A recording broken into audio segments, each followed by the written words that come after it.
Okay, I want to mention memory cards.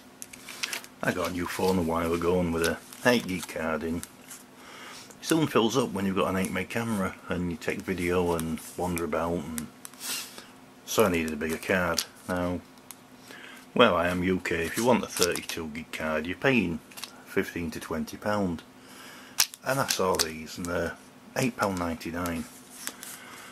I thought, it can't be too bad. I mean, it's in a pack, it's packed, it's on a card, it's, you know, good as the real thing. So I ordered one, it came, sure enough, it ordered it on the Monday and I had it by the Wednesday, so not much of an issue there.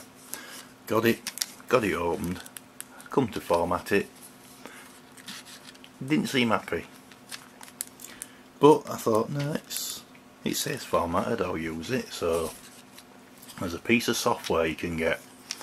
Google it, it's H2 Test W, and you use it for checking memory cards. It'll check that the card fills all the way up and that what it puts on the card stays on the card. If you use that and you get any messages of any errors, you sometimes get one that says the card's a bit smaller than it should be, but that's just formatting discrepancies. Ignore that. If you get anything about data that's corrupt or memory that's overwritten or anything that's not to do with it just being a tiny bit smaller, send the card back, demand your money back, get your money back, and don't take none of that eBay bullshit that if they've sent you a faulty card that you have to pay the return postage, because in their standard form response when you send it back as item as faulty or not as described, it tells you to send it back recorded delivery at your expense to get your refund. Tell them to fuck off, because under distance selling, if an item's not as described, it's down to the seller. So if they won't pay the return postage, don't send it back. It's that simple, because you don't have to. When you buy from them, you enter into a contract with them, and the contract is that they will send you working goods, that they will send you the goods as they describe them. If that's not the case, send it back. Tell them they're paying. If they don't want to pay, tell them you're not going to send it back. You don't want to accept their refund. Tell them you'll take them to small claims court. That normally gets a better response, because when you tell them that besides the money for the card that you've spent that you want back, you've now got incurred costs of your time and trouble. If you're self-employed or unemployed, use self-employed rates. If you're employed, it's your work rate, and just budget 4 hours of that time. Under current UK, that's £42.95 self-employed for 4 hours is what they estimate an average. So tell them that it's 1 hour for the initial checking of the card being faulty. If they want you to send it back, fine, you send it back, but you want an hour for the trek to the post office to post it, and that those 2 hours come out of that first 4 hour. So besides the money back for the card, you want £42, and that's what you're going to take them to court for, the cost of the card plus the £42. And usually within a matter of hours you'll find that they'll have reversed the PayPal transaction and you get your money back, because you will win such a case. They have to supply what they describe, and if they say it's working and it doesn't work, then it's down to them. So if you see any of these cards with these, I mean, oh yeah, another thing is that it might be the thing it's not the card's well made, it might be this that's faulty. Well, these don't go faulty as such. Sometimes the button on the side falls off, but you can still read data from the card. So these are the cards.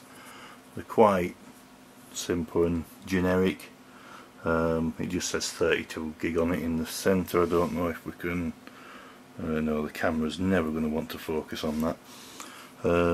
They've got no nothing much in the way of any engraving. There's a bit of a serial number stamp there, but it's small. It's a very flat back. There's no area that stands up from the others. That's normally a sign of a more quality card if a part of the area is proud from the rest. But as to these, there's nothing inside them to fail. People think, oh, there's all kind of, it's converting from this to that, so there's conversion going on. There's bits in there doing this conversion, and there isn't. There's nothing in them at all. In fact, actually, you can open these if you just take a finger over. You just hold them down like that, and all you've got to do is just keep rubbing them over the top. Just do that just a few times, backwards and forwards. After a few seconds, oh, magic!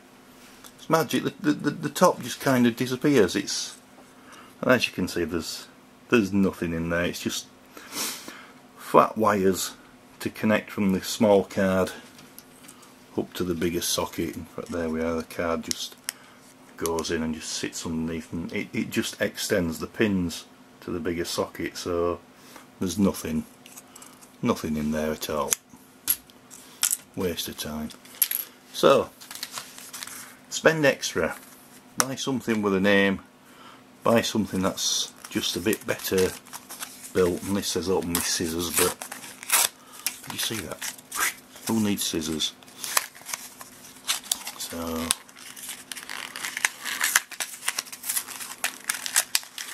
this should be a better card. I'm hoping it's going to have an etched serial number. No, it doesn't. How odd. Much more printing on the top of it, but there's no. It says, is there an etched serial number?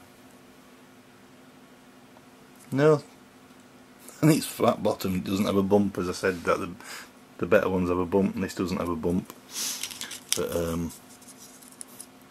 there's actually an etched serial number on the adapter. What use is that?